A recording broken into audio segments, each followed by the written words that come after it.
Muy bien, queridos hermanos, el título de la lección de esta tarde simplemente es Apocalipsis capítulo 4. Así es la única manera, no quise ponerle ningún título. Toda la semana he estado pensando en esta lección y había estado preparando. El día de ayer también por una hora estuve aquí sentado en esta banca platicando con el hermano Mark acerca del libro de Apocalipsis. Y quiero comenzar mi lección con una anécdota real que nos pasó el día de ayer. Mientras vinimos algunos de nosotros a hacer un trabajo aquí, entre ellos el hermano John, el hermano Vernon y su servidor, estábamos aquí afuera y cuando íbamos a comenzar a trabajar pasó una señora pidiendo dirección, ¿verdad? Y los hermanos, primeramente el hermano Vernon se aproximó a ella, una señora de color, que hablaba inglés, y entonces hermano Vernon platicó con ella y ella preguntaba por la iglesia adventista del séptimo día. Y al hermano creo que le dio alguna indicación, le dijo el hermano, pero pues también puedes venir aquí si te gusta. Una señora ya grande de edad, muy bien vestida, muy educada la mujer. Y dijo, no, pero es que yo voy para mi congregación, yo voy a adorar a mi Dios allá, no aquí con ustedes, algo así estaba diciendo.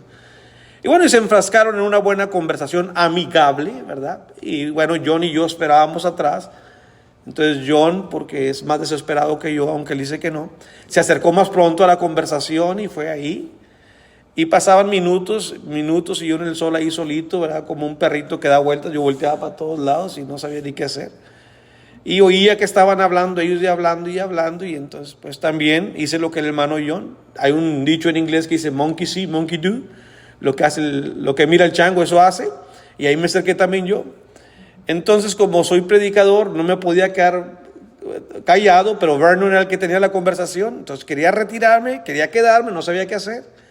Y finalmente no aguanté más después de unos 20 minutos de estar escuchando y metí mi cuchara. Y la mujer, muy serena, hablaba fuerte cuando tenía que hablar fuerte y defendía su postura. Su postura era que el día sábado es el día del Señor. De hecho nos dio un tratadito y nosotros decíamos que era el día domingo, ¿verdad? Y ella decía que el día sábado. Después de rato, bueno, yo ya vi que no íbamos muy lejos, cambiábamos muchos los temas.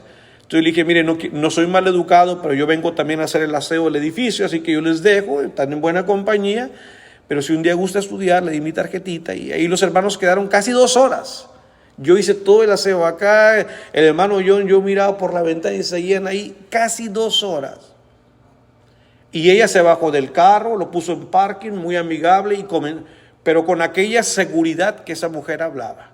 Y el hermano Vernon y el hermano John dándole, mire que por acá. Nunca hubo alteración, que fue lo bueno. Era una plática amigable, de intercambio de ideas, donde no había una postura de unidad, obviamente. ¿Qué quiero decir con esto?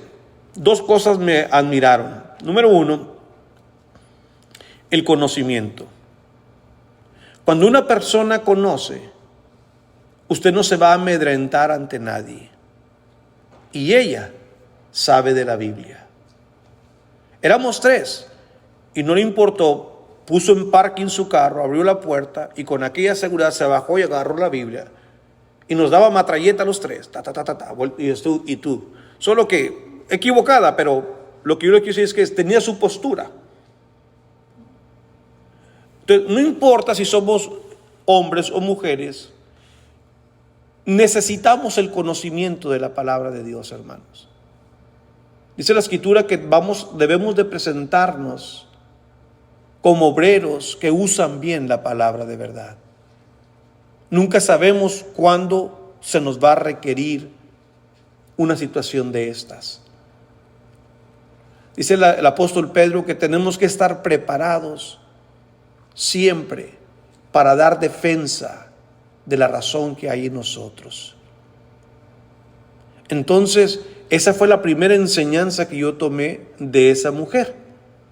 Su seguridad que tenía, no importaba si éramos 3 o no. Dijo, bueno, ya no voy a ir, yo creo que Dios me mandó aquí porque aquí, por alguna razón, me mandó aquí con ustedes, ¿verdad? Y bueno, la segunda enseñanza es, la que yo aprendí es que no siempre uno tiene que ser el que habla. Y yo también vi a mis hermanos haciendo uso apropiado de la palabra. Y eso me hizo sentir muy contento, saber que los hermanos saben usar la Biblia sin alterarse. Este es uno de los principios básicos de un debate. Hay un dicho entre nosotros que dice: el que se enoja, pierde. Si en un debate usted se frustra, se enoja, usted no va a pensar, su pensamiento se atranca y no le va a venir nada a la mente. Y todo lo que quiere hacer es gritar o ya está bueno, estás mal, y empiezas a acusar a la persona. En un debate no debe de haber una acusación personal, porque usted no conoce a la persona, yo no conozco nada, conocíamos de ella. Así que no hay que estarnos hablando de tú o de ella. Aquí se trataba de la doctrina, del punto bíblico, de eso se estaba hablando. Y en un debate hay que entender que se va a hablar de eso, ¿verdad? Entonces uno tiene que estar preparado. Bueno, pensando en todo esto, y como voy a hablar de Apocalipsis, que es un libro que poco se trata, quise traer esta anécdota verdadera y real que el día de ayer pasó, ¿verdad? Así que con esto en mente, pues voy a invitarles a abrir su Biblia en el capítulo 4, obviamente, de Apocalipsis. ¿Por qué empiezo en el capítulo 4?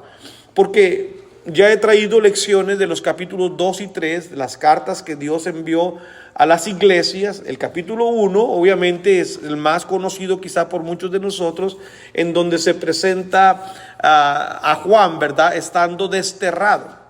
Juan es Juan el apóstol, aquel que estaba sentado en el último día en la cena, cuando Jesucristo, ¿verdad?, estaba despidiéndose y Juan se recostaba al pecho, al costado del Señor. Juan es el hermano de Jacobo, es el hijo menor, ¿verdad?, de su padre, y él es un apóstol muy allegado al Señor.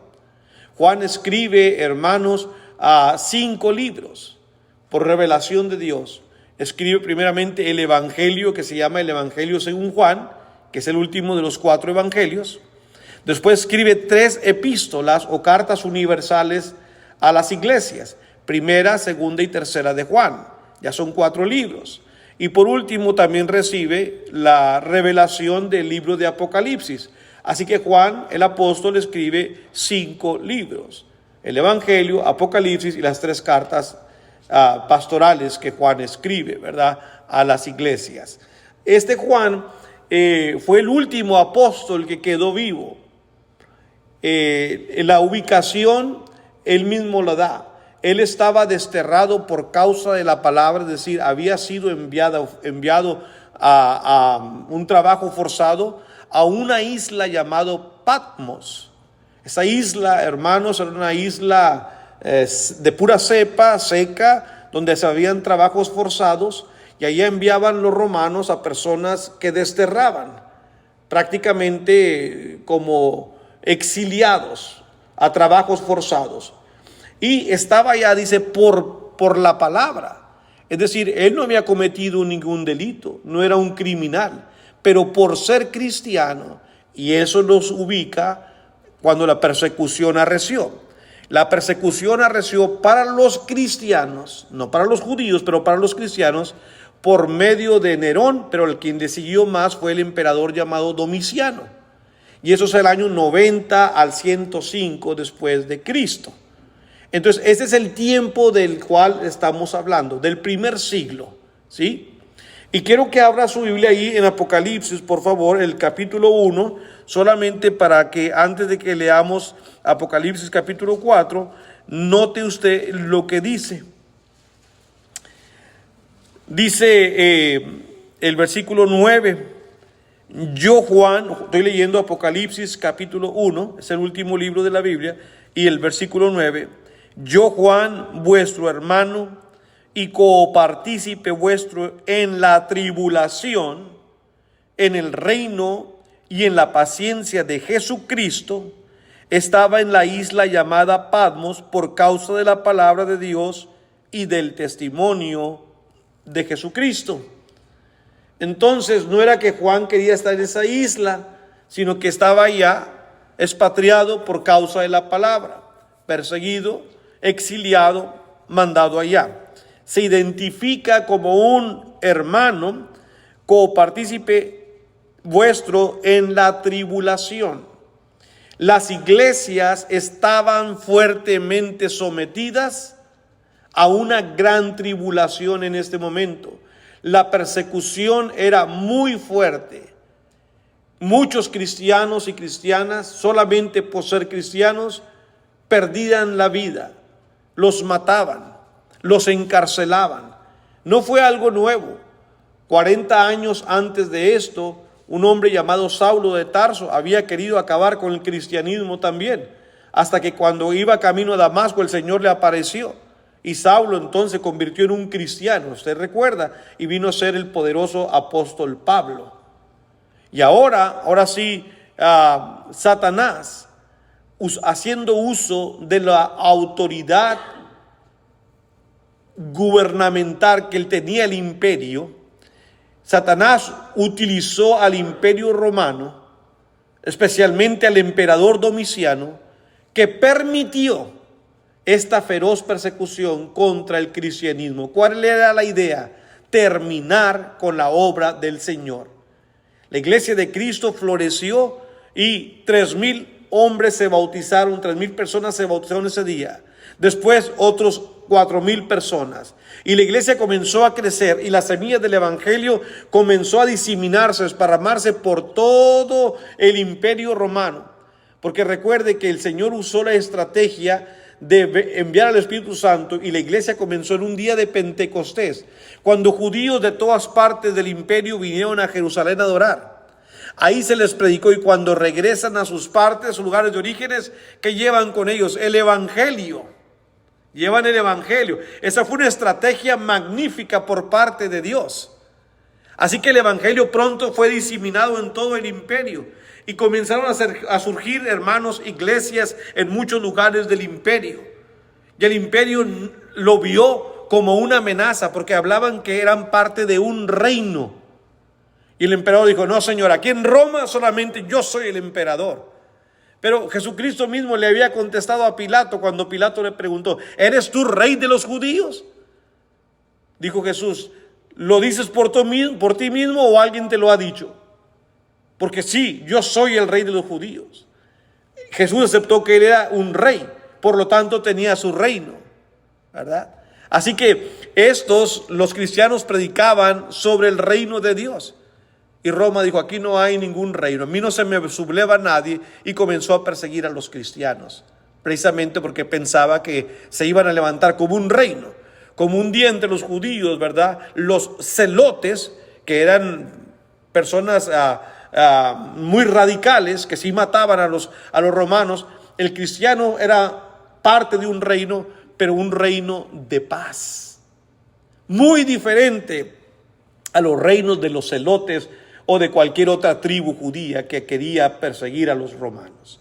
Con todo esto, hermanos, en mente, esta es la visión que usted va a ver aquí, en este cuadro, más o menos, que retrata lo que dice la Escritura en el capítulo 4, donde vamos a leer, solamente que usted no lo alcanza a percibir bien de allá, pero lo que está más luminoso en el centro es el trono, y de eso vamos a leer ahorita, en el capítulo 4. Vaya conmigo al capítulo 4 mientras leo, y no voy a cambiar la foto de ahí, para ver si podemos más o menos estar considerando lo que dice aquí. Dice el capítulo 4, versículo 1 en adelante: después de esto miré, y he aquí una puerta abierta en el cielo. Y la primera voz que oí como de trompeta hablando conmigo dijo: sube acá y yo te mostraré las cosas que sucederán después de estas. Y al instante yo estaba en el espíritu, y aquí un trono establecido en el cielo, y en el trono uno sentado. Por eso en la figura esta, la parte más luminosa está el trono, y allí Juan vio a alguien sentado. Versículo 3: y el aspecto del que estaba sentado era semejante a piedra de jaspe, de cornalina, y había alrededor del trono un arco iris semejante en aspecto a la esmeralda, es decir, color verduzco, verde. Y alrededor del trono había 24 tronos, y vi sentados en los tronos a 24 ancianos, vestidos de ropas blancas con coronas de oro en sus cabezas. Prácticamente es lo que estamos viendo aquí. cerca de la figura, yo puedo ver precisamente a estos personajitos que están ahí, que representan a los 24 ancianos, ¿verdad? Que están vestidos con ropa blanca y que tienen una corona de oro en sus cabezas. Y del trono salían relámpagos, truenos y voces. Delante del trono ardían 7 lámparas de fuego, las cuales son los 7 espíritus de Dios. Por eso se mira muy luminoso, por los relámpagos y truenos que salían de ahí, delante del trono. Versículo 6, y delante del trono había como un mar de vidrio, semejante al cristal. Y junto al trono y alrededor del trono, 4 seres vivientes llenos de ojos delante y detrás. Aquí vemos 4 seres vivientes. Obviamente desde allá es difícil distinguirlo, pero este es el primero. Aquí está el segundo, aquí está el tercero y aquí está el cuarto. Tienen diferentes caras. Vamos a ver qué dice la escritura. Versículo 7, el primer ser viviente era semejante a un león, el segundo era semejante a un becerro, el tercero tenía rostro como de hombre y el cuarto era semejante a un águila volando. Y efectivamente en la foto aquí está un león, un becerro, uno que tiene figura humana, y esta es un águila y sus alas están abiertas como que está volando, según lo que estamos leyendo aquí. Finalmente, versículo 8, y los 4 seres vivientes tenían cada uno 6 alas, y alrededor y por dentro estaban llenos de ojos, y no cesaban día y noche de decir: Santo, santo, santo es el Señor Dios Todopoderoso, el que era, el que es y el que había de venir. Bueno, cuando uno mira y lee esto, dice: ¿y esto qué? ¿Con qué se come? ¿Qué significa esto? ¿Qué debo de entender?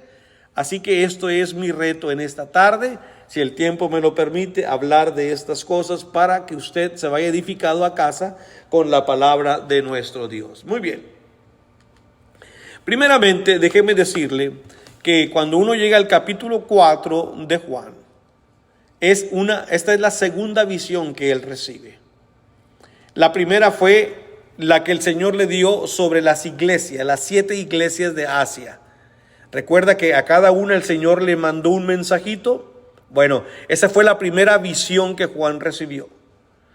Pero esta segunda es diferente en muchas maneras. Y la primera gran diferencia, hermanos, es la siguiente. Esta es la revelación de Jesús a Juan. Otra vez, vaya conmigo al capítulo 1 y el versículo 1.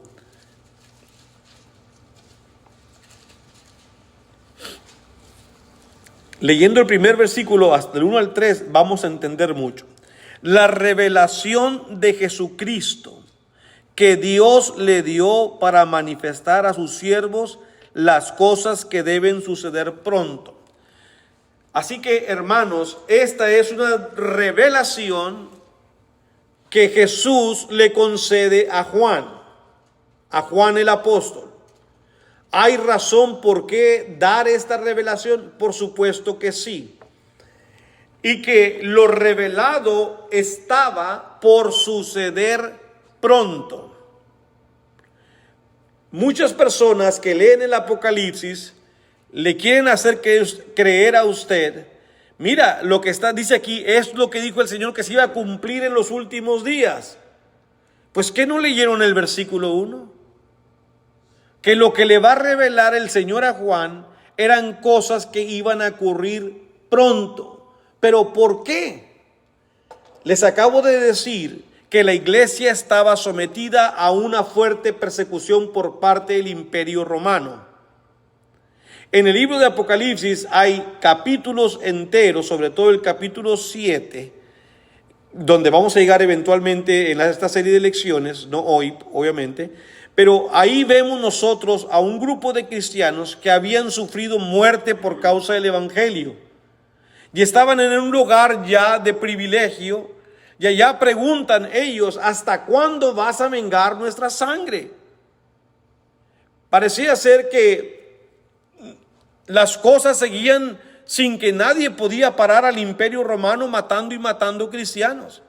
Y los cristianos y las cristianas huyendo a diferentes lugares y siendo exiliados a las islas estas, a trabajos forzados. Y los que han muerto preguntan, Señor, ¿hasta cuándo? ¿Verdad? ¿Hasta cuándo va a aparecer esto así? Entonces, queridos hermanos, como estoy diciendo aquí, esto es algo que iba a ocurrir pronto. Los cristianos acá bajo la tierra, porque esta es una visión que Juan va a recibir, y ahorita les voy a decir dónde la recibió. Entonces, acá abajo en la tierra las cosas están muy mal. El cristianismo está en peligro de desaparecer. Primero Nerón y luego Domiciano están encendidos y enloquecidos con los cristianos. Mucha gente, hermanos, ha odiado al pueblo de Dios siempre. Y hay gente que se ha propuesto aniquilarlos, terminarlos. En la Biblia tenemos muchos casos de eso. Y luego en la actualidad también hemos sabido de otros hombres como Hitler, ¿verdad? Y anteriormente a Hitler otros que también trataron de terminar con los judíos más que nada. La palabra, el versículo 1 donde dice, la revelación de Jesucristo que Dios le dio para manifestar a sus siervos las cosas que deben suceder pronto, y la declaró. Tanto la palabra revelación como declaró es la misma palabra en el griego, que significa, hermanos, revelar. Es decir, algo que estaba cubierta como con un manto, se quita el manto para que se descubra. Se ha revelado algo. Dios quiso revelar. Esto estaba oculto, pero ahora Dios le dice a Juan, ven acá, y quita el manto para que Juan vea lo que Dios quiere que Juan vea y comunique. Juan no está inventando nada. Es decir, ahorita vamos a escuchar un versículo donde dice Dios, escribe las cosas que ves. Escribe las cosas que ves. Juan no tiene que imaginarse no, Juan está viendo y está tomando nota. Dios le va a permitir que esto haga. Así que es muy importante que nosotros, hermanos, estemos al tanto de esto. Juan es el receptor, como ya leímos, el capítulo 1, versículo 9, se le ordena escribir. Dice el versículo 19 de Juan, de Apocalipsis 1, verso 19, dice, voy a leer desde el versículo 17, cuando le vi, caí como muerto a sus pies, y él puso su diestra sobre mí, diciéndome, no temas, yo soy el primero y el último, el que vivo y estuve muerto. ¿Quién creen que es? Pues Cristo, el que murió y resucitó. Mas he aquí que vivo por los siglos de los siglos. Él no ha muerto, Él vive todavía, Él está entronado, hermanos. Y tengo las llaves de la muerte y del Hades. ¿Qué le dice? Verso 19. Escribe las cosas que has visto, y las que son, y las que han de ser después de estas. Es muy sencillo, hermanos, pero es necesario que entendamos el primer capítulo. Por eso he estado yendo atrás y adelante para que entendamos. La revelación fue dada principalmente, hermanos, si usted va conmigo al versículo 4, dice aquí en Apocalipsis 1:4, dice la palabra del Señor, Juan a las 7 iglesias que están en Asia. Ahora aquí hay, probablemente muchos creen un juego de palabras con el número 7. Como el libro está escrito en símbolos, para los judíos la numerología era muy importante. Y como todos sabemos, el número 7 es lo completo, lo perfecto, lo que puede representar un todo. Así que estas cartas fueron escritas para las iglesias que están en Asia. Se habló de 7, y cuando uno lee las cartas, escriben a 7 iglesias, ¿verdad? Y las va a mencionar más adelante. Y le dice el versículo 4, gracia y paz a vosotros del que es, del que era y el que ha de venir, y de los 7 espíritus que están delante de su trono. Así que estas cartas principalmente, no estoy diciendo únicamente, pero principalmente el destinatario principal fueron las iglesias de Asia Menor. propiamente Éfeso, Laodicea, Filadelfia, Pérgamo, ¿verdad? Y esas iglesias que se mencionan ahí en Apocalipsis, para ellas, porque ahí había arreciado, hermanos, especialmente la persecución contra el cristiano.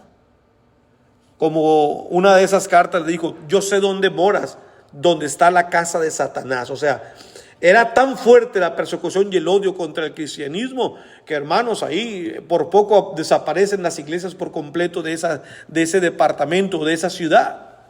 Sin embargo, la protección y la providencia del Señor no lo permitió. Pero, hermanos, esto era algo muy fuerte. Habiendo declarado esto, ahora sí vamos al capítulo 4, donde Juan recibe la segunda visión, como dije hace un momento. Apocalipsis capítulo 4, verso 1. Dice la escritura: después de que dio el mensaje a las iglesias, dice el capítulo 4, después de esto, es decir, de haber entregado lo que él entregó a las iglesias, miré, y he aquí una puerta abierta en el cielo. Y la primera voz que oí, como de trompeta, hablando conmigo, dijo: sube acá, y yo te mostraré las cosas que sucederán después de estas. A ver, es muy importante cada detalle de este versículo 1, pero voy a irme por partes. Primeramente, después de estas cosas, se refiere a los asuntos previamente tratados en los capítulos 1 al 3, que fue la primera visión que recibió. Esta es la segunda visión. Con esto, Juan inicia una sesión de visiones que muestran cómo Dios rescataría al pueblo de la persecución de Domiciano. ¿Por qué Dios llamó a Juan? ¿Para qué la visión? ¿Qué propósito tenía declarar esta visión? Bueno, su pueblo está sufriendo. Y Dios, como Padre, aunque Él tiene el control, necesita que su pueblo tenga paz, que tenga seguridad, que haya calma entre ellos, a pesar de cómo estén las cosas alrededor de ellos. Ahí es donde entra un mensaje para nosotros hasta el día de hoy. En este mundo tan turbulento que nos ha tocado vivir, con una tendencia precipitada hacia abajo completamente, porque ¿quién de nosotros, por más positivos que seamos, vemos de aquí a 20, 30 años algo mejor para la sociedad? Yo sinceramente no. Con las leyes y el tipo de gobierno que estamos teniendo, con la educación que se está dando hoy en día en las escuelas, ¿veo algo positivo de aquí a 30 años? Sinceramente no. No soy un experto, pero no soy un tonto tampoco. Y las cosas, hermanos, van en decadencia. Por eso es muy importante que la fortaleza exista en el hogar. Pero sí sabe lo que ha hecho Satanás con el hogar, ¿verdad? Lo ha desbaratado por completo. Y ahora está enseñando que un hogar pueden ser dos mujeres y un niño, una niña, o dos hombres criando niños. Esos son los nuevos hogares. Y la sociedad que, sí, eso, si se quieren, déjalos. Ya les cambió la mente. Pero para Dios eso no es un hogar. Entonces, sobre eso lleva ventaja el enemigo. Sin embargo, no importa lo que esté fuera, los cristianos necesitamos vivir con la certeza de que no importa lo que a nuestro alrededor pase, la victoria la obtendremos si somos fieles a nuestro Dios. Sé fiel hasta la muerte y yo te daré la corona de justicia, la corona de vida. Pero es una indicación a manera de prevención para nosotros.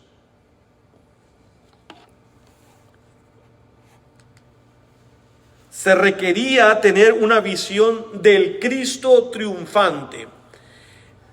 Juan ahora ya no está en la isla de Patmos.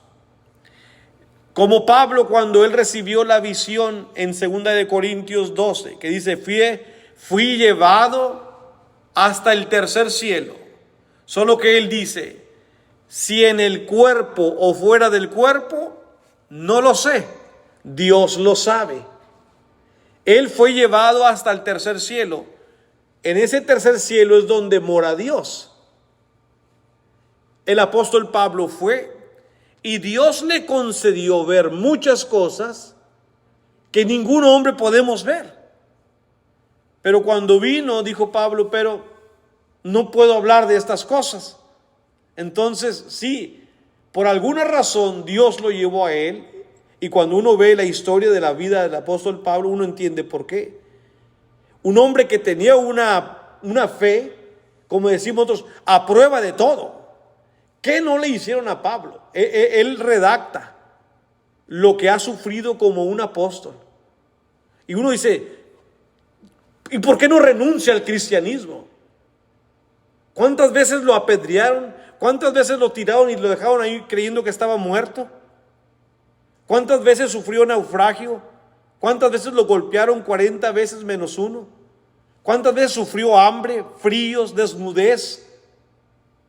¿Cuántas veces fue traicionado por los mismos hermanos? No puede ser posible que una persona normal aguante todo eso y siga diciendo, yo creo en el Cristo crucificado. ¿De dónde sacas eso?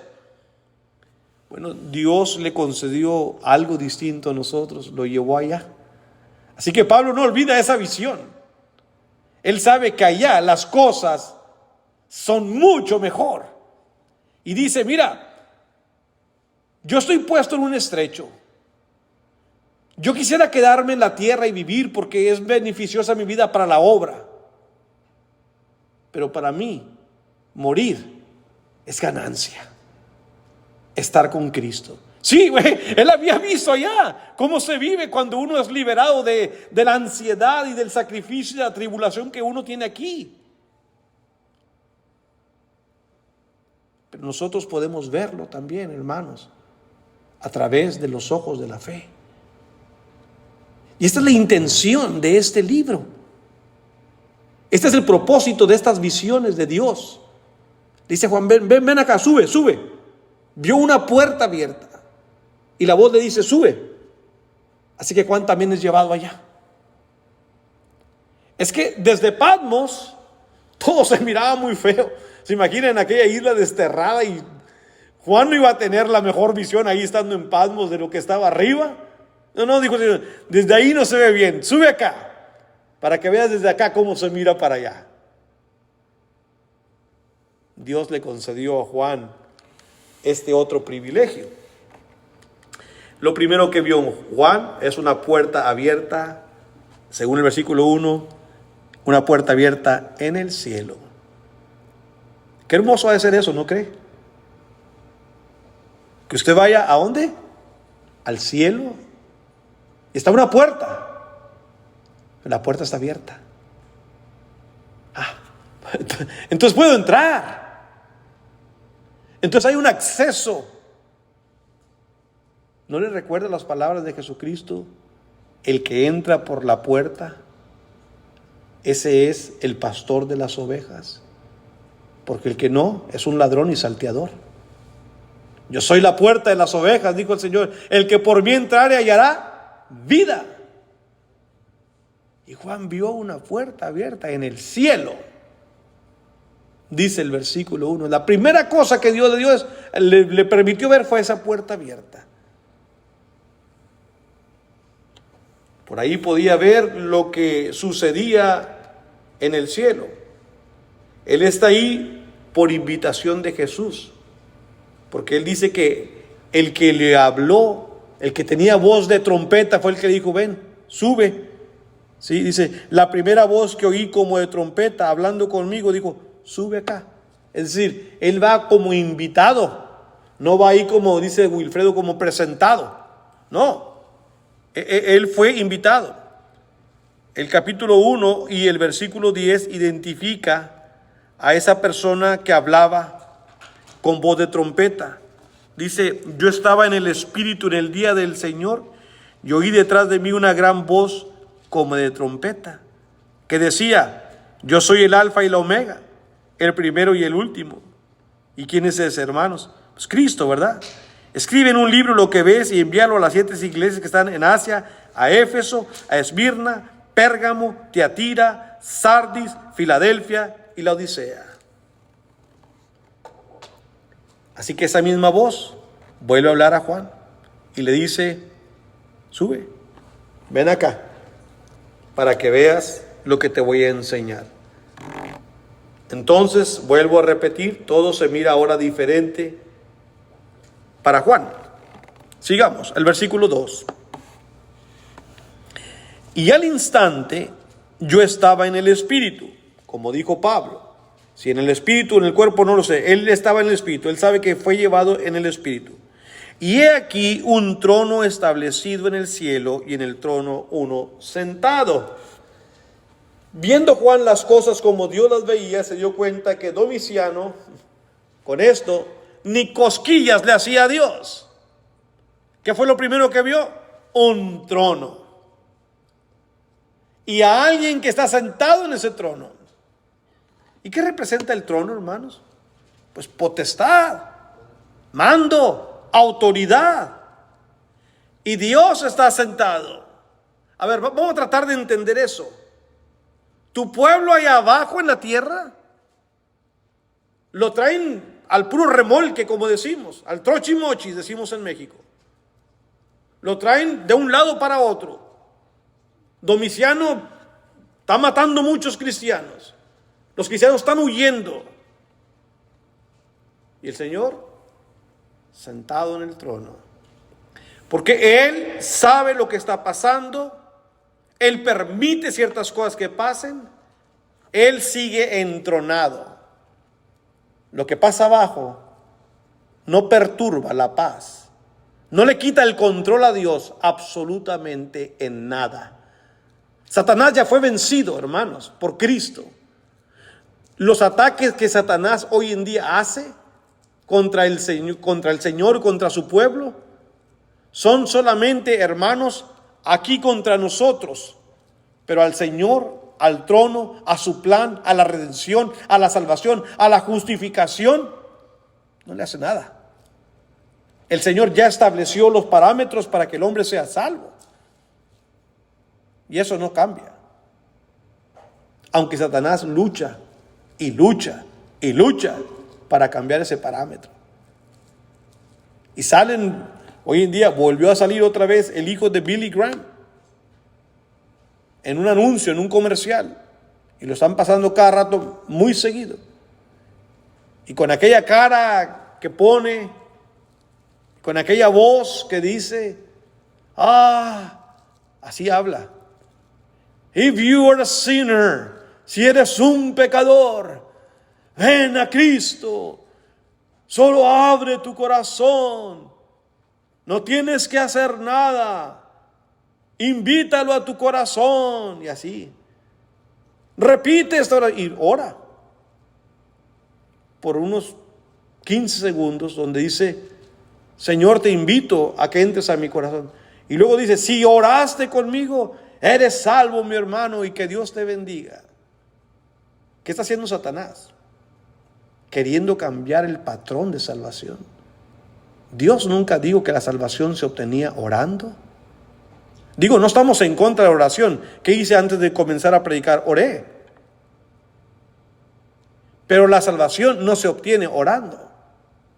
Jesús dijo a sus discípulos, vayan por todo el mundo y predicar el evangelio a toda criatura. El que creyere y fuere bautizado será salvo. Hay más que orar para poder ser salvo. Sí, la oración es buena y nos ayuda y es una buena herramienta para comunicarnos con Dios, etcétera. Sí, pero por medio de ella no voy a obtener la salvación. Tengo que obedecer a Dios. Tengo que ser fiel a sus principios. Debo de volver a nacer. Y el nacimiento del cual la Biblia habla, como Jesucristo le dijo a Nicodemo, de cierto te digo que si no nacieres de agua y del Espíritu, no puedes entrar en el reino de Dios, Nicodemo. Él creía que estaba en el reino. Me dijo el Señor, no estás. Tienes que volver a nacer. Y eres el maestro de Israel. Y no perteneces ni al reino. Entonces, hermanos, sí, el enemigo lucha mucho, pero Dios sigue inamovible en el trono. Y Dios le dijo a Juan, es como si usted le dice al hermano Manuel, señor José Manuel Marrero, venga, le hemos seleccionado para que nos venda estos zapatos, son muy buenos. Bueno, tenga, aquí le vamos a dar unos 300 pares para que vaya. A ver, un momento, hermano. Está bien, yo puedo vender. Pero háblenme más de los zapatos, ¿saben qué marca son? O sea, ¿quién lo está haciendo? ¿Hay alguna garantía? ¿Cuánto valen? O sea, díganme. No, vete a venderlos. No. Él necesita verlos, él necesita saber mucho más. Así que Dios dice a Juan, sube. Porque usted va a dar un mensaje a las 7 iglesias. Y usted necesita estar convencido de lo que va a decir. Y yo le voy a enseñar lo que hay acá arriba. Desde abajo, desde Patmos, la cosa se mira muy mal. Pero sube acá. Desde mi perspectiva, todo se ve distinto. Y Juan iba a tener poder en lo que iba a hablar. Porque había encontrado esa paz. Y estaba viendo ahora las cosas como Dios las miraba. Juan se convenció de la victoria que Dios daría sentado desde su trono. Verso 3. El aspecto del que estaba sentado era semejante a piedra de jaspe, de cornalina, y había alrededor del trono un arco iris semejante en el aspecto a la esmeralda. ¿Se da cuenta que no se describe al que está sentado con una forma humana? Porque es un espíritu, Dios es espíritu. Y estando en aquel lugar, no tiene la forma de Cristo cuando vino a la tierra. Porque nuestros cuerpos no van a heredar ese cielo. Usted no va, si va al cielo y si yo voy al cielo, no vamos a ir así.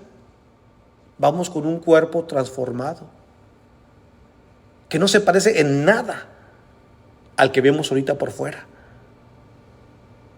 Por eso no se nos dice el aspecto de Dios en términos humanos, porque el espíritu es muy diferente. Y nos dice solamente el aspecto que tenía. El nombre de Dios no se menciona hasta el versículo 8 de aquí del capítulo 4. Si usted lee el versículo 8, dice: y los 4 seres vivientes tenían cada uno 6 alas, y alrededor y por dentro estaban llenos de ojos, y no cesaban día y noche de decir: santo, santo, santo es el Señor Dios Todopoderoso, el que era, el que es y el que ha de venir. Así que ahí hasta el versículo 8 se menciona a Dios, pero no cabe dudas que la persona descrita aquí en los versículos 3 al 6 que vamos a leer es Dios, por lo que estamos leyendo aquí en nuestros textos. Así que este era su aspecto. La piedra de jaspe, hermanos, y no quise hablar mucho sobre esto porque ahí se me iba a ir mucho tiempo, pero cada color que hay aquí tiene un significado. Recuerde que Apocalipsis es un libro de símbolos, incluso los colores representan algo. El jaspe, la piedra de jaspe, usted la conoce, es tipo verde. Entonces eso representa, hermanos, la esperanza que Dios da. Su permanencia en el mundo, hermanos, siempre es traer vida, esperanza. Y eso es el tipo, hermanos, de aspecto. También es una piedra un poco como cristalina, hermanos, transparente, perdón, no cristalina, transparente. Así es el Señor, su lealtad es a toda prueba. Él es transparente, en Él no hay doblez, en Él no hay hipocresía, en Él no hay vacilación. Él es transparente en todo. Así es la presencia de nuestro Dios, hermanos. Versículo 4 dice: y alrededor del trono había 24 tronos, y vi sentados en los tronos a 24 ancianos, vestidos de ropas blancas, con coronas de oro en su cabeza. Los tronos y los ancianos sentados aquí puede significar la representación de los redimidos, todos ellos, tanto del Antiguo Testamento como del Nuevo Testamento. Los 24 ancianos están alrededor del trono de Dios. Tienen lugares especiales y representan a todos los redimidos, tanto en el Antiguo como en el Nuevo Testamento, los que han obedecido y sido fieles a nuestro Dios. ¿Por qué con el número 24? Porque el número 24 es el número 12, pero duplicado, lo cual representa, el número 12 para el judío, representa la religión organizada. Por lo tanto, este es el pueblo de Dios que ha sido protegido tanto en el Antiguo Testamento como en el Nuevo Testamento. Recuerde que el pueblo de Dios en el Antiguo Testamento inició con 12 patriarcas. La iglesia inició con 12 apóstoles. Aquí tenemos 24 ancianos representando los creyentes y fieles del Antiguo Testamento y los creyentes y fieles en el Nuevo Testamento. Es el argumento más fuerte que se puede dar en cuanto al significado de estos tronos y de estos ancianos. ¿Cómo están vestidos? Con vestiduras blancas. Las vestiduras blancas, según uno de los mensajes que Dios dio a una de las iglesias en Asia, era para aquellos que vencían. Se les daba la oportunidad de vestirse de vestiduras blancas. Es una representación de salvación, de redención, de pureza, de haber sido redimido. Tienen coronas de oro. Estas coronas de oro, hermanos, representan lo que Pablo dijo, esa corona de justicia. El oro representa eso, la justicia que el Señor puso en nosotros, no porque lo hayamos sido. Esos son los espíritus hechos justos, dice la Escritura. Él tiene ese poder de hacer de nosotros gente imperfecta, redimidos y justos delante del Señor. Acá en la tierra batallamos, luchamos, pero en el cielo nuestro aspecto será completamente distinto. Por eso yo entiendo por qué cada rato decían: santo, santo, santo. Sí, estos tienen agradecimiento porque, hermanos, están en un estado muy distinto al nuestro. Nosotros aquí a veces batallamos para cantar el 71. Santo, santo, santo, Señor omni. Pues que decimos, no, sí, hermanos, el que está allá es santo en verdad. No lo hemos ido a ver como Juan lo vio, como Pablo lo vio. Pero con la fe, cuando uno lee algo hasta como lo que estamos estudiando, esa santidad se revela por medio de la palabra. Y déjeme decir algo más. Aquí en Mateo 19, versículo 28, creo que es el único texto que tengo fuera de Apocalipsis en esta lección. En el Evangelio de Mateo, capítulo 19, y la razón que lo puse es por lo que el Señor les dijo aquí a los apóstoles. Dice Mateo capítulo 19, el versículo 28 dice: y Jesús les dijo: de cierto os digo que en la regeneración, cuando el Hijo del Hombre se siente en el trono de su gloria, vosotros que me habéis seguido, también os sentaréis sobre 12 tronos para juzgar a las 12 tribus de Israel. Se lo dijo a los apóstoles. Y ahora los vemos allá en esa visión, ¿verdad? Entonces haciendo lo que el Señor había dicho. Esto es un cumplimiento de las promesas de nuestro Dios. Manifestaciones de la ira divina. ¿Dónde encontramos eso? Regresemos a Apocalipsis 4, por favor. Hermano Basilio, ¿cómo va a hablar usted de la ira si en esta revelación yo no miro nada que sea airado? Bueno, sí, mire, el versículo 5, Apocalipsis 4:5 dice: y del trono salían relámpagos y truenos y voces. Delante del trono ardían 7 lámparas de fuego, las cuales son los 7 espíritus de Dios. Esos truenos y relámpagos mostraban el enojo contra sus enemigos. Y nos hace recordar lo que ocurrió allá en el monte Sinaí cuando Dios dio la ley. ¿Se acuerda? Cómo el monte temblaba y aparecieron truenos y relámpagos. ¿Y qué fue lo que causó en las personas? Terror.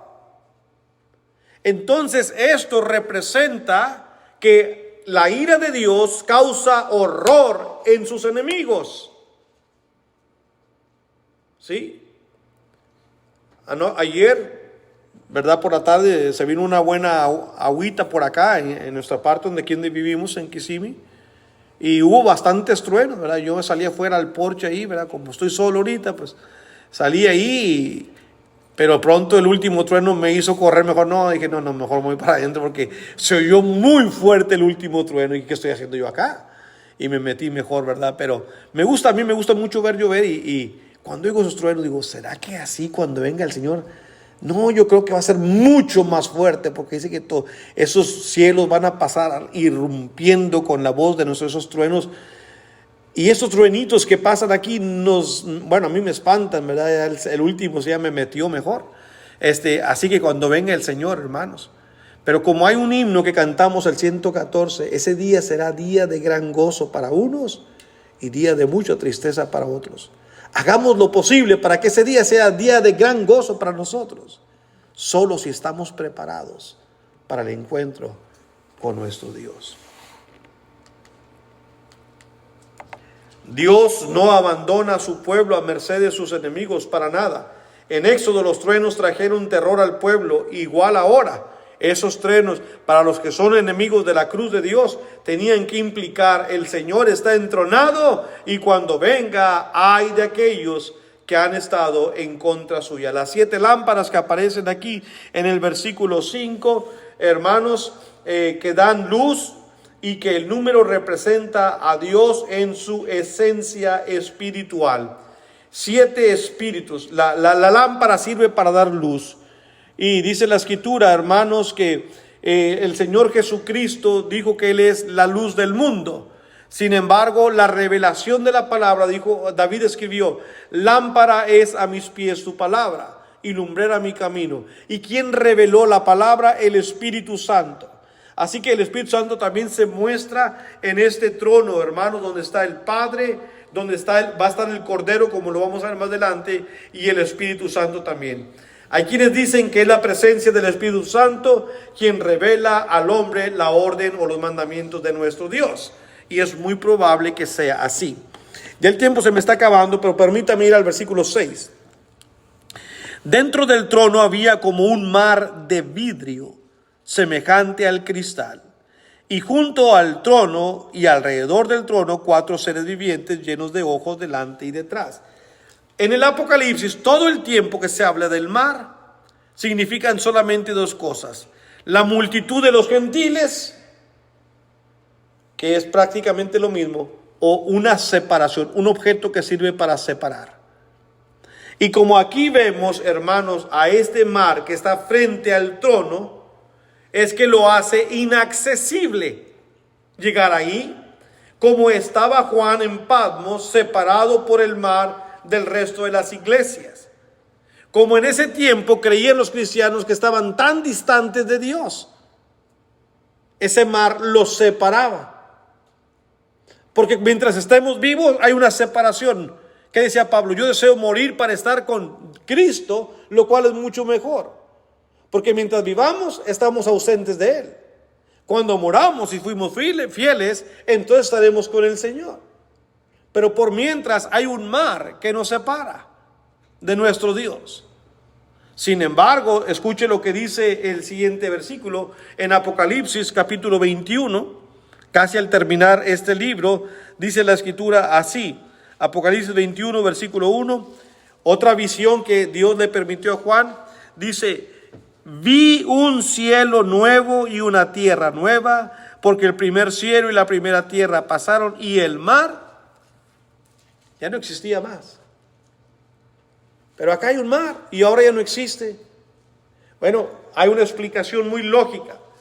Se nos dice que ese mar ya no existe más porque esa visión es dada después del juicio. Hermano Basilio, ¿y cómo sabe usted que se dio después del juicio? Porque el capítulo 20, déle vuelta atrás a la Biblia y lea conmigo que en los versículos 11 al 15 se da el juicio. Y se lo voy a leer. Apocalipsis 20, 11 al 15. Vi un gran trono blanco y al que estaba sentado en él, de delante del cual huyeron la tierra, el cielo y ningún lugar se encontró para ellos. Y vi a los muertos, grandes y pequeños, de pie ante Dios, y los libros fueron abiertos, y otro libro fue abierto, el cual es el libro de la vida. Y fueron juzgados los muertos por las cosas que estaban escritas en los libros, según sus obras. Y el mar entregó los muertos que había en él, y la muerte y el Hades entregaron los muertos que había en ellos. Y fueron juzgados cada uno según sus obras. Es el juicio. Y la muerte y el Hades fueron lanzados al lago de fuego. Esta es la muerte segunda. Y el que no se haya inscrito en el libro de la vida fue lanzado al lago de fuego.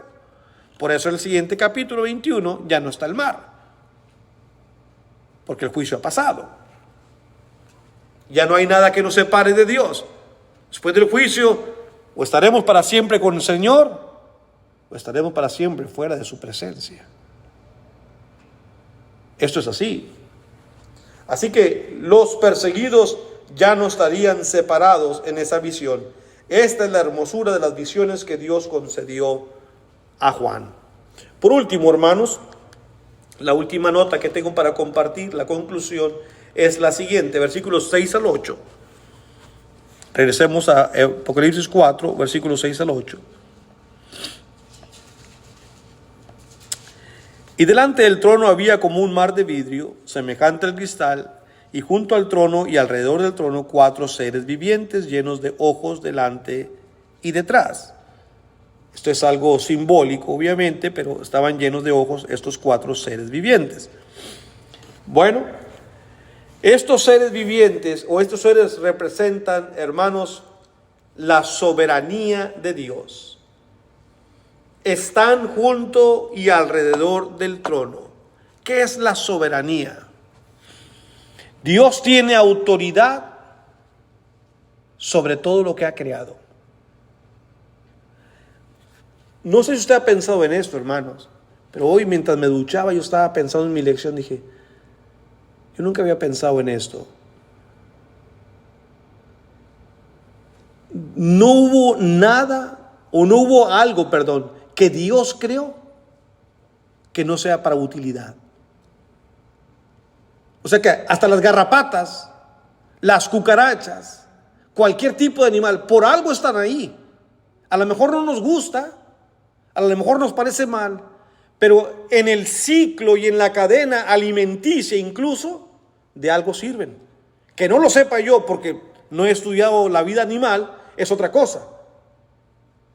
Pero todo lo que hizo Dios es útil. Y todo lo que está en el mundo fue creado por Dios. Y estos seres que están aquí representan lo siguiente, queridos hermanos. Esos seres vivientes no son bestias, no son animales brutos como los que se describen en Apocalipsis 13 cuando habla de la gran bestia que tenía 10 cabezas. No.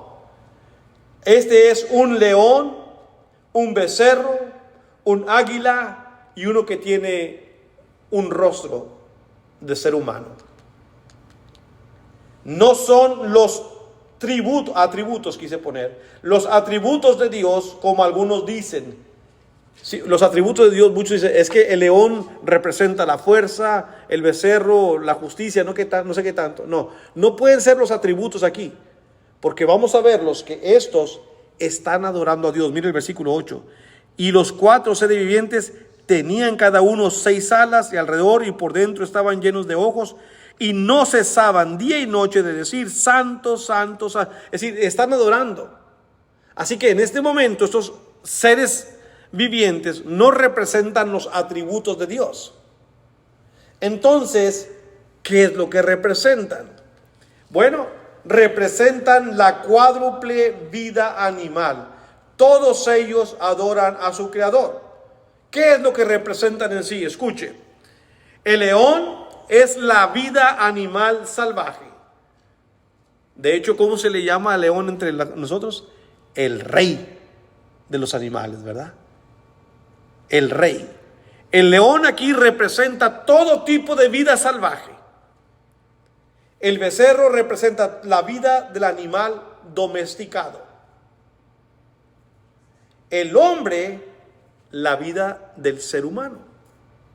Y el águila, la vida de los animales, de las aves.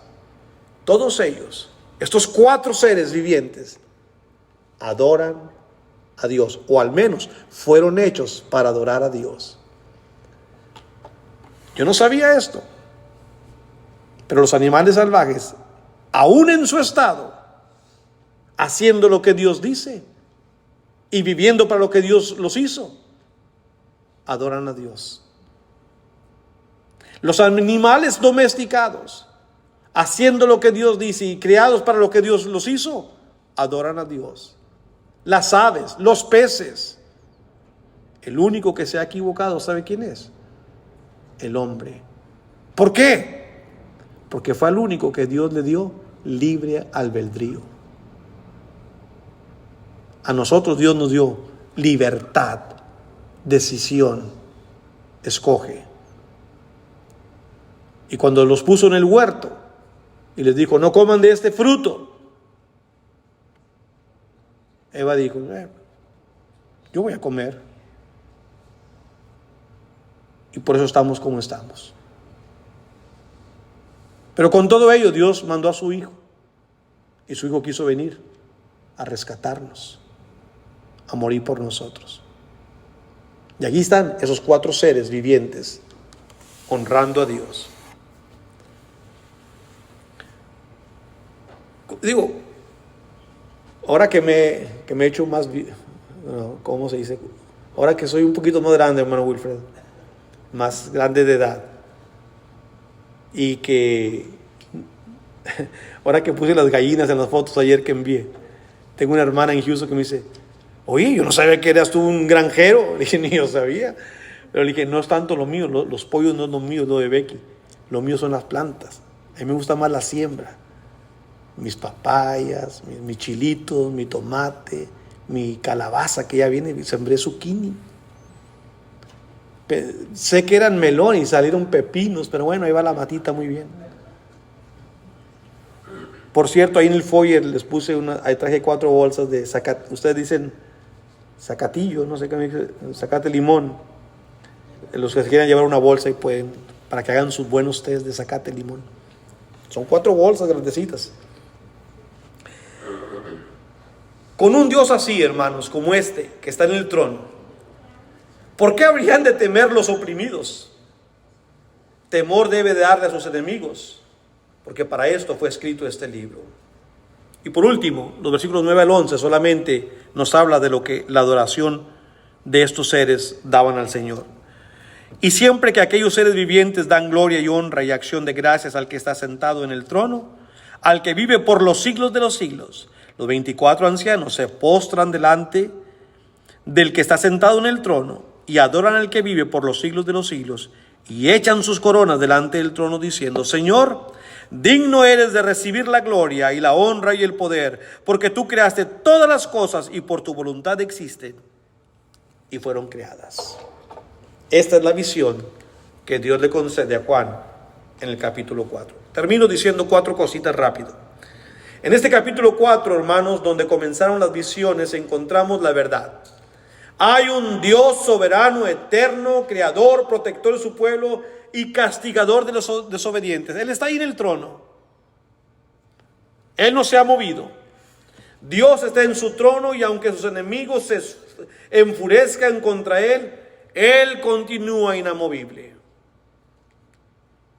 Así pues, el sufrimiento aquí en la tierra es temporal solamente, porque Dios es defensor de su pueblo y un día lo va a juzgar y lo va a venir por él.